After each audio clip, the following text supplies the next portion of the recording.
After 15 years in commercial graphic design, branding and advertising, these are my 12 principles to survive as a creative that I wish I knew when I was 20. Give me 30 minutes and I'll give you 15 years. Oh, this video has been a long time coming. I am looking forward to this. Principle number 1, there are no rules, only context. Now, context is everything. A joke, an idea, a story, a business. When it comes to creativity, there are no rules, but there are conditions, timings, situations, and context that can make your idea win or lose. So I was on a rebrand job for a residential and commercial building. They were basically the first residential commercial real estate in this little part of Bermondsey, which is an old borough in London. So they wanted to make a lot of noise and mix it up. And the strategy aligned, we'd given them a really choppy, kind of acerbic tone of voice, let's say. So the idea we sold in when it came to launching the campaign was new kid, old block, which is one of my more favorite copy lines of my career. And those 4 words, I believe, helped pre-sell every plot they had before they opened, which is good. Now, this is where it changes. If we'd done that in a new part of town, so like a new area, that wouldn't have worked. Say it was a second satellite site from an already established brand in a different part of town, that wouldn't have worked. So that context of the old building and them wanting to be the new kid on the block and that situation, that was the context that allowed the idea to happen. Now, there were no rules to say that we couldn't have done it if it had been a different situation or that you couldn't just do that for a cool, cute line. But it's the context that gives it the power. So there are no rules, only context. Principle number 2, everyone is qualified to try. Okay, so time for a bit of shade. So back in the day, I was freelancing at an advertising agency. Now, if you're a designer or creative and you haven't worked at an advertising agency, there are creatives and then there are designers. And usually it's a buddy up and usually one specifically does one thing and the other specifically does another. So copy, visual, verbal, copy, image, that kind of thing. But I'm both. That's what I do. So fuck off. So I rock up thinking, yeah, man, I'm going to help. I'm going to help you do this. I'm going to help you do that. I'm going to do this. I'm going to do that. But yeah, let's just say they wanted me to stay in my lane, for want of a better phrase, which I'm not really very good at, to be honest. So yeah, we got hold of the brief. I was doing the kind of visual side of things, and then the other guys were writing the creative, and I came up with a line or two. But when I pitched it to them, they were like, nah, no. Immediately dismissed it, didn't even think about it. And look, the line wasn't bad. Dare I say, it was better than some of the other ones in the mix. But because I had come up with it, and they were the guys over there, they were the ad guys, and I was the designer in this scenario, well, they dismissed the idea, didn't even get shown, which is fucking stupid if you ask me, but they didn't. Now, on the flip side, when I was a junior in my first job, my route got chosen to rebrand an energy company, which actually went on to win a Transform Award, which was very nice. Gong. But at the end of the day, I was still a junior, and sure, I had ideas, but my ability to execute or deliver or artwork or design to the standard or caliber that was required was pretty shit, to be honest. But what these guys did instead is they put support around me. They put people around me that were better to help me in bits that I wasn't good at. It still felt like my baby, but did all of my designs go through somebody? Was all my stuff checked? Was some of my artworks thrown away and remade? Were some of my kerning decisions changed? Sure, and for good reason. But 1, they could have never had me in the meeting. 2, they could have not shown the work. Or 3, there could have been egos flying around and it would have been like the first story I just told you. But they didn't. And then as an agency, we won an award. Because at the end of the day, it boils down to the best idea wins or we all lose. So everyone is always qualified to try and no one is too qualified to learn. Fucking ad agency. Okay, principle number 3, ask for help, not more time. Only one will get you fired. Now, I didn't get fired, not on that job, but I'm kidding. So back in the day, I used to think it was a sign of weakness to ask for help. I've got better in that department now, but that was how I saw the world. But when you're still sat in the studio at 11 p.m., late on a deadline, everyone's gone home, and the project manager is falling asleep on her desk because she's the only one who's got authority to send the final work to the client, you quickly realize that not asking for help makes you look like a bit of a lemon. And also, it kind of means you're not trustworthy, because if you can't deliver, they're not going to put you on another job. So there's consequences. And I think I experienced a bit of that. But another version of that was if it had been 2 days out or a day out or even half a day out, if I'd just gone, hey guys, I don't think I'm going to make it. Can I get some support? I would have had it. People, they planned for this. They could have even sent an email and just said like, hey, we're just doing the final checks. We're going to send it tomorrow morning. We want to make sure it's perfect. Like, there's so many ways now that there's always more time. There's always more time somewhere if you package it or frame it right. But instead, yeah, I didn't tell anybody, and so everyone thought it was good. And then the deadline came, and went. But what it boils down to, I think, now looking back, is that I'd attached my self-worth to my ability to execute or my ability to come up with work, which is a bad move, slippery slope, and will ultimately end in a scenario like that. So don't let your ego eat your lunch. What? So don't do that. It's not good. Ask for help, not more time. Only one will get you fired. Okay, principle number 4. Why not eat why for breakfast? So sorry, Simon Sinek, not to shit on your work, but in the beginning, to quote Zuck, you want to move fast and break things, and that is it. Don't worry about anything else. You don't need to understand why. If anything, you need to understand what and how, or how and what, depending how you're wired. And you also need to run a shit ton of tests. Like you need to iterate, what about this? This is this working? Okay, that's not working. A/B testing.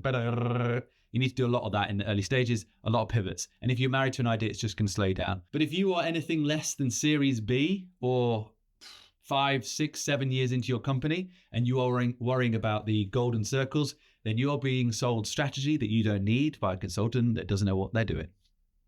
Shots fired. Yes, it's important stuff, but if it's at the wrong time, it essentially renders it useless. So what's the point?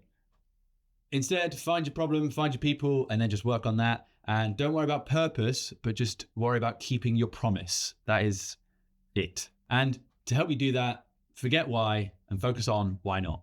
Sorry, Simon. Principle number 5, think it over, but don't overthink it. Look, design is important to us. This is important to everybody involved. Somehow we have managed to turn our perception of reality into a job. Somehow we have managed to monetize taste and what we care about and what we tinker on in the corner for hours. Like, very hard thing to do. Well done. Congratulations. But it's not brain surgery.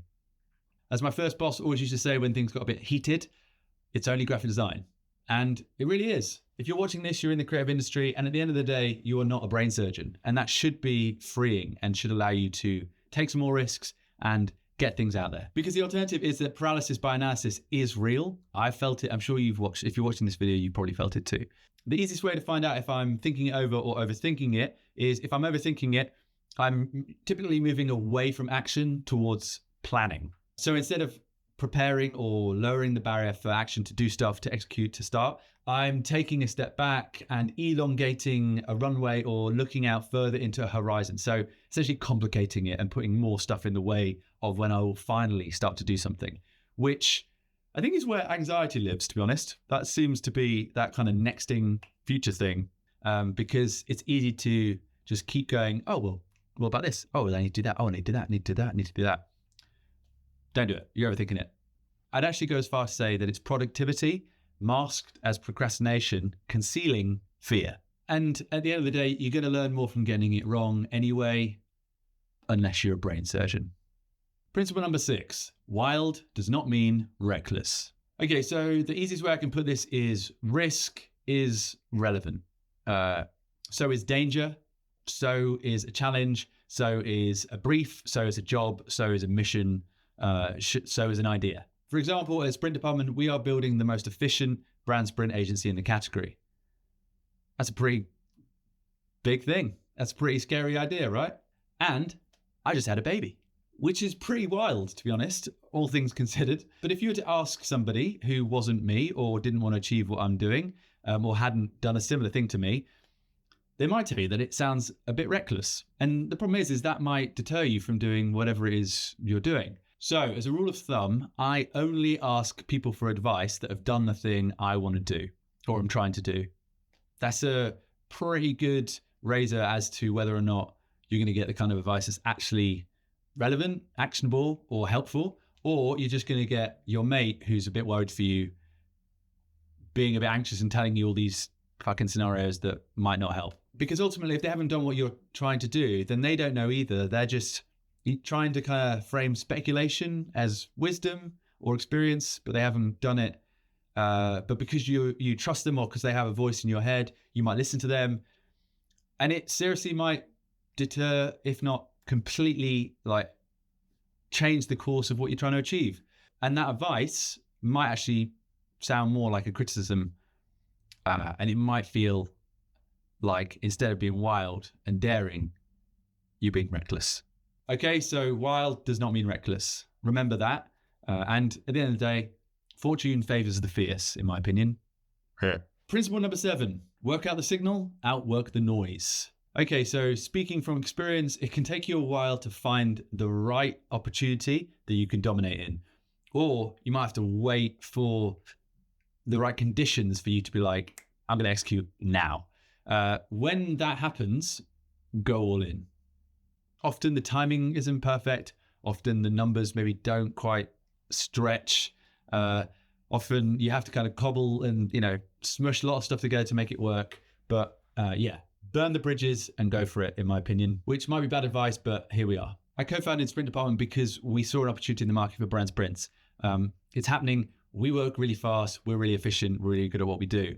That's signal, right? And I'm pretty good at delaying gratification. I'm pretty good at working hard. I'm pretty good at outworking most other people, aka the noise. So, I want to be the best and I want to dominate. So that's exactly what we're going to do. And this is our opportunity. Also, I do think that competition is good for business. It keeps you hungry. It keeps you iterating. It's also a good data point. Shouldn't be your only data point, but it's a good data point to know that, there is demand out there. Because essentially how I like to look at it is if there's someone paying someone over there to do something that I can do, then there is a reality in which they stop paying them and start paying me instead. So then it kind of turns into a game. So I quite like that. Principle number 8, timestamp your value. Now, one of my biggest regrets is not timestamping what I care about sooner. There was an earlier version of this when I was writing these. There was timestamp your values, which was more about let people know how you show up online, be your authentic self, all that kind of thing. But I actually think that could be so manufactured nowadays, but timestamping value. So the thing that you've learned, the thing that you've documented, the mountains you've climbed and the maps you've given away. I like that idea. I just wish I'd started sooner. Yeah, I've let ideas sit in notebooks on my bookshelf, unread, kind of like a little hoarder, a little creative ideas hoarder, which I guess it probably made me feel better having them in my book because they looked good and they felt good and they didn't have to be judged or validated. And there's nothing wrong with that in essence, but now I look back and all of them have been done because, to think that I'm the only person thinking, we're all taking in all this information, people who do the same thing as me, we're all looking at the same stuff, the same algorithms, and to think that people aren't going to come up with the same idea or catch the same wave that you're all trying to catch is mental. And I just think, again, going back to that, it was kind of procrastination masquerading as fear. And yeah, I don't regret many things, but I wish I'd started earlier. So yeah, my advice is that if there are ideas sat on your shelf that you're scared to share, I would just say put them out there. Because the great thing about having ideas is you'll have many more. And the first batch that you've kind of coveted and hoarded, it's sort of like your first album. If you get them out, you'll probably realize that once you start to speak them into existence a little bit, they're actually not that good. You'd actually like them. They feel better in that abstract, woolly, kind of safe scribble notebook. Oh, this could work. When you actually iterate or try and put them in real world context, they won't be that good. And then what you'll do is you start to thicken or get a bit of calluses on your, your idea machine. Because at the end of the day, if you think about your brain is a processor. It's not a hard drive. So if you just keep storing all these ideas, you will just get stuck on that. You won't have any new space in your brain for other stuff. You'll just be like, oh, that idea. Oh yeah, those ideas would be great. And you're sort of, you can get off on it a bit, and you shouldn't do that. It's not good. It's not healthy. You're not doing. If you're coming up with good ideas, you should be sharing them, or selling them, or building them, or making them. There should be an action attached to an idea, 100%. And this is one of our core values at Sprint Department, is that, iterating in public is super important. So remix it, share it, break it, chop it, change it. Don't listen to the haters.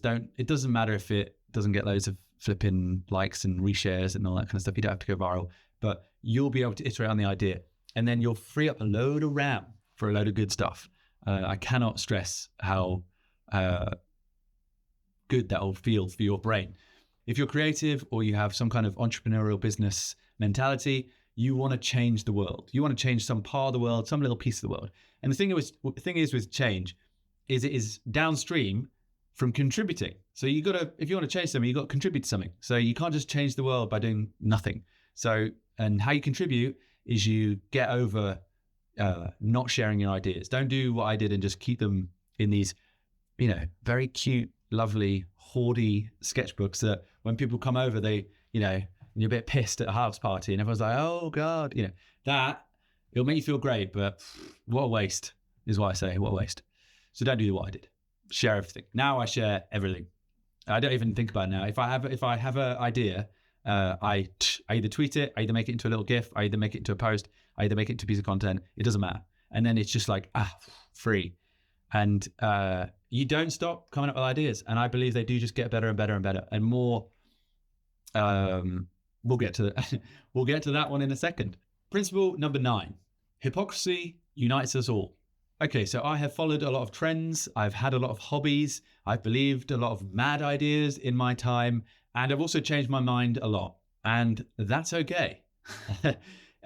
In terms of business world, it is really hard to get anything made nowadays. It is really hard to take an idea from inception to execution, especially if you are moving with a big agency or a big business, has a lot of moving parts. You are not going to be able to get everything through. Not everything gets signed off. If you want to go do that kind of stuff, go and make your own art. But in the commercial space, you are going to have compromises, and you're going to have to be happy with work that's 60% okay, 30% or fine, and then 10% you fucking hate. Everyone gets it wrong. Everyone's messed it up. Everyone has been cruel. Everyone's been rude. Everyone's been too drunk at a party. Everyone's been a twat to their person they care about. Everyone says they're going to do something and then underdelivers. Everyone says they're going to try and do something epic and it becomes a bit flat once it's gone through all of the legal loopholes or it's run out of budget or whatever. And if you haven't, you're also a liar. So with all of that said, everyone going through all of those scenarios, it boils down to that we have more in common than we think, because our hypocrisy unites us all. And that's big. I think we could all probably get on a little bit if we realize that we're a lot more similar. Anyway, principle number 10, general direction of a specific goal. Okay, so I used to try and plan everything. I call it I'd like future cast immediately. If something happened, I would immediately go. In general, that would be how I called it.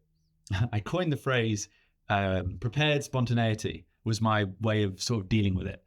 And ultimately it's unsustainable.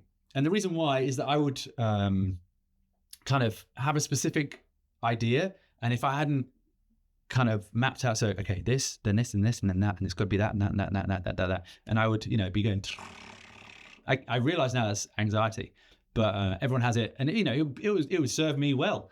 I could work really hard. It was a really, you could really get a lot done when you think like that. But obviously, as I say, ultimately unsustainable.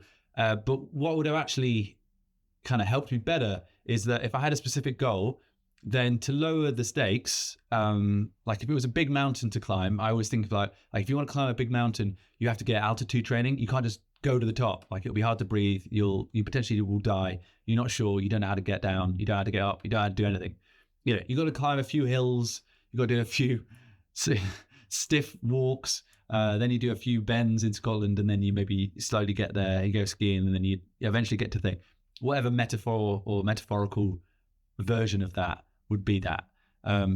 So basically, going in the general direction of a specific goal, you're just kind of like when you get lost in a city, right? You can kind of triangulate. If you're in London and you want to go to South Bank and you don't know where you are, you would look for the Shard, right? And you'd be like, or the London Eye, whatever it's called now. And you would see that, and then you would go, okay, so I've got to go generally that way. And then if you'd suddenly be like, oh, no, I need to go over Waterloo Bridge rather than Blackfriars Bridge, you'd be like, oh, I need to go that way.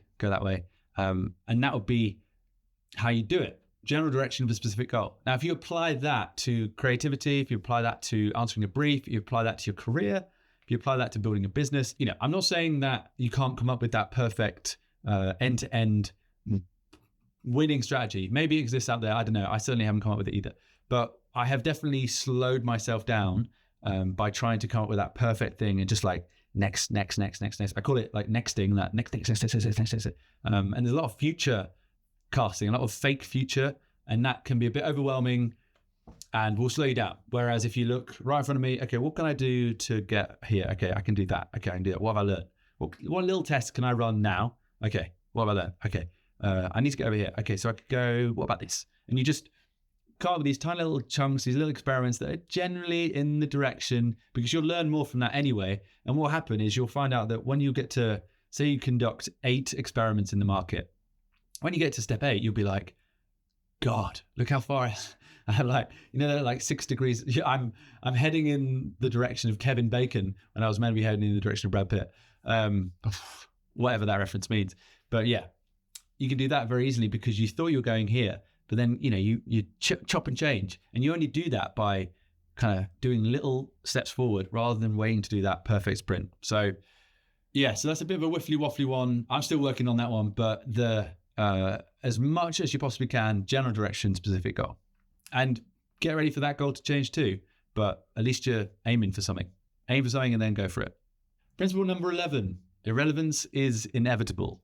Now, this might be a hard pill to swallow for some people, but commodification and irrelevance will happen to everything and everyone at some point.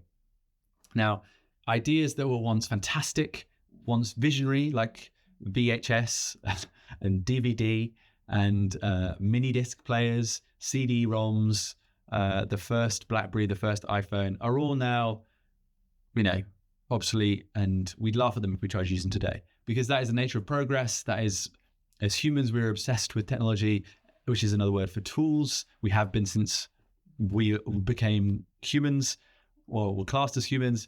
Like, there is no way of stopping that, and no real way of slowing it down. And I don't think you should. But yeah, we will all become obsolete one day. If you've still got the energy in you to pivot and learn a new skill, or to look at the environment and realize, how can I show up differently, or what skills can I stack to remain relevant, or how can I get some kind of pricing power in the market, do that.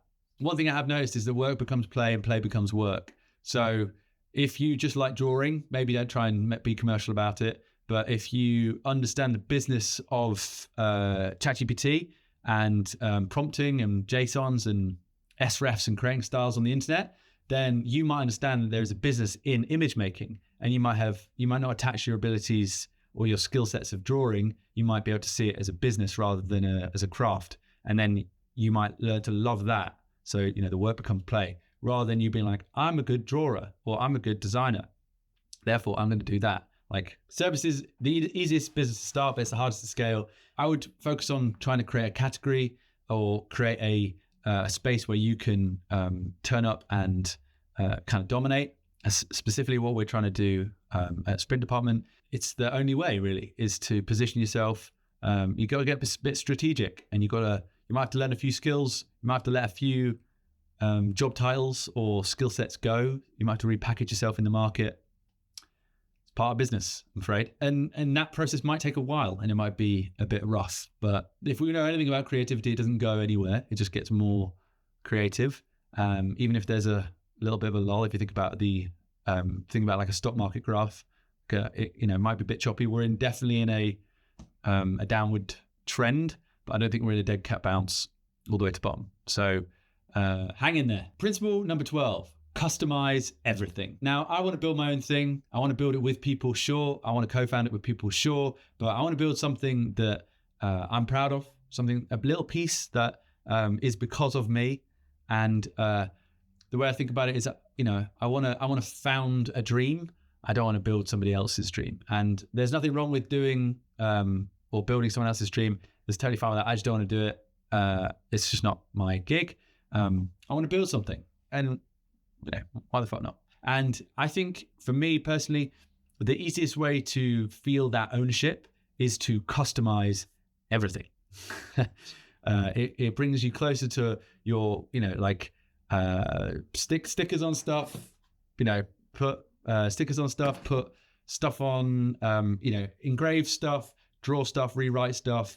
Put labels on it, make your own clothes, mess around, make your own posters, make your own work, design your own house, customize everything. And just to reiterate, it doesn't have to be commercially viable. That's not the goal, okay? The goal is customizing stuff to allow yourself to express yourself, like how you see the world, what you do, how you work, and how your kind of creative